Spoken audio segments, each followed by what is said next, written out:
The Volkswagen Group has just made the absolute worst decision since, well, Dieselgate, if you ask me, drastically lowering its chances of catching up to Tesla anytime soon, thus making Elon Musk smile wider than the panel gaps in my 2012 Model S. State of Charge host Tom Moloughney will be here to tell me how in the world this has happened and hopefully deliver my blood pressure medication before my head explodes. And we're gonna start right now.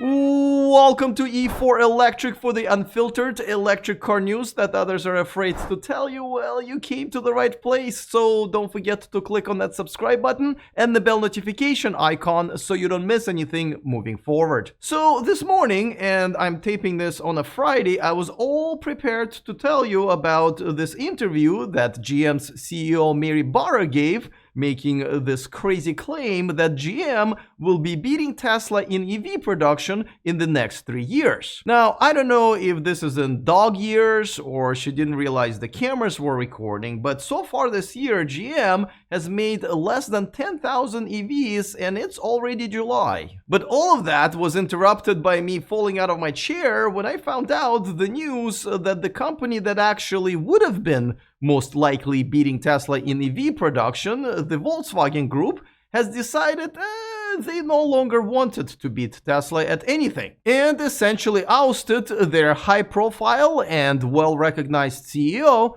Herbert Diess, seen here experiencing an oversight of his personal security team, letting a random YouTuber get way too close. Now, unless you were living under a rock for the last few years, or apparently are a Volkswagen Group's board member, you'd know that Herbert Diess has taken the Volkswagen Group from the shambles of the Dieselgate scandal to one of the leaders in the automotive electrification. The Volkswagen Group has many EVs on the road or close to production right now, including the Volkswagen ID3, ID4, ID5, and the upcoming ID Buzz, Porsche Taycan, Skoda Enyaq iV, Audi e-tron SUV, e-tron GT, Q4 e-tron, and, just Google the rest. It was projected that the Volkswagen Group would bypass Tesla in total EV production in the next couple of years, but it all ended this week. Herbert Diess is out. He has certainly been battling a lot of internal naysayers,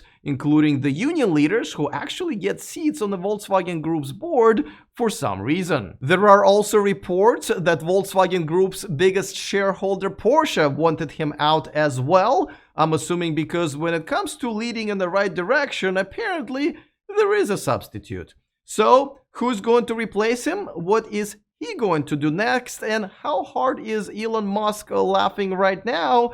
Well, I'll give you answers to at least 2 of those questions, but before that, a quick reminder that this video is brought to you by Electrify America, the largest public fast-charging network in the US that provides the freedom for all EV drivers to go where they need to go, including coast to coast. Electrify America has ultra-fast chargers at speeds of up to 350 kilowatts for capable vehicles. Download their app to find hundreds of locations and sign up for their Pass Plus membership for discounted charging sessions. Get started using the link in the description of this video. So, as Herbert Diess is no longer the CEO of the Volkswagen Group, his replacement will be Oliver Blume, the current CEO of, who could have guessed this, Porsche, the brand who has yet to officially unveil any other EVs besides the Taycan since 2019. I expect Blume to actually drag the brand backwards, much like the engineering design of the Taycan itself,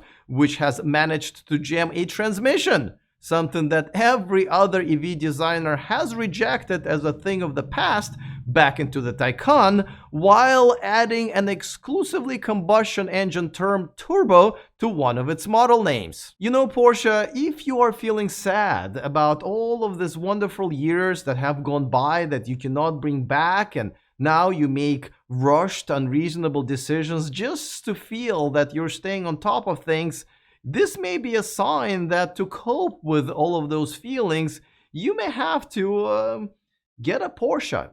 This move will most certainly hurt Volkswagen Group brand's electrification efforts, but I'm certain that Herbert Diess himself will not likely be out of the job for too long. There are tons of brands who can use a new voice to lead them in the right direction, or in some cases explain what an EV even is. Now, one of the possible destinations for Herbert could be Tesla. Yes, just in case if you don't know, it's been widely reported that back in 2015, Elon Musk has offered Herbert Diess his job as the CEO of Tesla, and the contract was drafted and ready to go. But then I can only assume that Herbert Diess has decided that pulling a car company embattled by the biggest scandal in the recent history, with billions lost to fines and many executives prosecuted, is way easier and comes with a much better work-life balance. Sleeping in the factory, spending time with your family, though sleeping in the factory may not be that unattractive if your girlfriend is Amber Heard. I personally think that Herbert Diess would be a great replacement for some CEOs that have struggled or flat out failed at moving their companies in the right direction, like Mary Barra at GM or RJ Scaringe at Rivian. There was one more unfortunate news for the North American division of the Volkswagen Group, as Scott Keogh has stepped down as the CEO as well, but it was for the specific reason of leading the newly acquired Volkswagen brand Scout to develop electric trucks and SUVs as the CEO of that company. Good luck to Scott on his new journey. For more, we turn to the host of the State of Charge YouTube channel and a man who I would vote as the new Volkswagen Group CEO in a second, Tom Moloughney. All right, Tom, first things first, are you surprised? Not at all, Alex. We've heard rumblings about this for the last year or so, that the people on the board and some Volkswagen executives weren't happy with him. So I'm not surprised to hear this. All right. So what happens now? Obviously, Oliver Bloom will be taken over. What's in the next couple of years for the Volkswagen Group? Do you think this will slow things down? Well, when you say things, what exactly are you referring to? Electrification, yeah. Right. So, yeah, it could possibly. We know that, Diess was just about as bullish as they get on rapid transition to electric vehicles. So, I can't imagine it accelerating the electric vehicle plans. Let's put it that way. All right. Now, what happens with Herbert Diess? He's definitely going to be a hot commodity.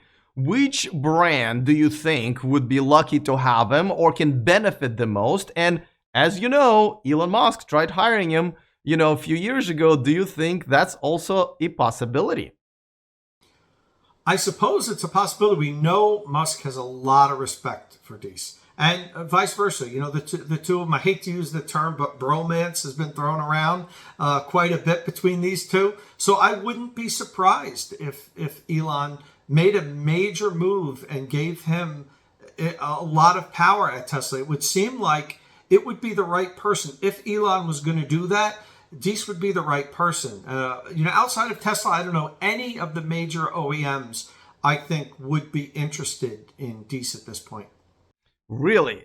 You don't think maybe GM might take a different direction, or someone like Stellantis that's really behind might say, okay, we need a new leadership, and this guy has already shown some really good results?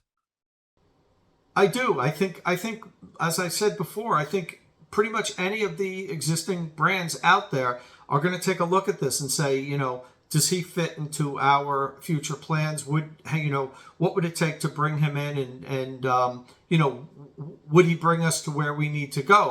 I think, it's kind of like in sports, an MVP, declares free agency and walks away from his existing team. Everybody's going to take a look at him and say, can this person fit into what we're doing over here? Which kind of brings me back to Volkswagen Group. I mean, they essentially not lost a good leader. They're also created a better competition. That must have calculated in their decision. Should it have? Alex, it's tough to say exactly what happened with this whole situation. But we do know that there are people within the company that didn't think he was the right fit, thought that he was pushing electrification too hard, too fast. He turned off a lot of people when he talked about, we're going to lose 30,000 jobs if we don't immediately transition. And, within all the major companies, and I've seen this, I've interviewed executives, there's camps that believe they need to go full on with electrification, and then there's other people that say, oh, let's take this slow, let's make sure the market's ready. And I think that there was an internal battle, and Diess just got sick of it and said, okay, that's it, I'm done.